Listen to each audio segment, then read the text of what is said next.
Today I'm going to be interpreting the tarot card Three of Cups.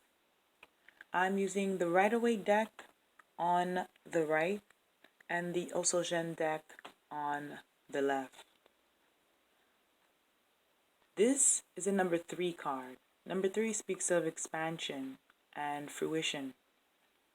It's a water element card, so it deals with the emotional world, and it correlates with the energy of Mercury in Cancer.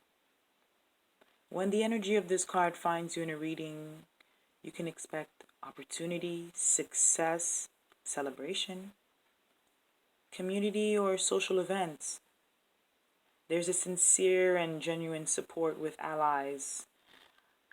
Weddings and gatherings is possible at this time. There's an exchange of ideas here. There's a togetherness, but also an independence within a group. As you can see in the Rider-Waite deck, you can't tell the difference with whose hands is holding which cup, symbolizing it's a group, but there is a need for independence as well within that group. This card also speaks of having healthy boundaries and understanding your emotional reactions. It also speaks to emotional intelligence of alliances with friends. When the energy of this card finds you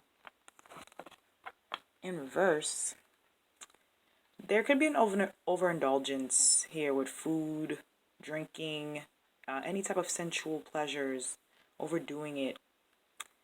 Emotional and sexual unhappiness is possible. There's a hedonism, restlessness, and boredom can also come about. There's an inability to genuinely connect with people.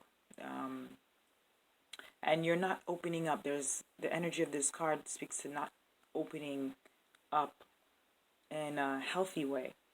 And it can also mean unsuccessful business ventures with others. So when the energy of this card finds you in a reading, ask yourself, who do you call your true alliances, your true friends? Who makes you feel really supported? You should celebrate with those people. Thank you.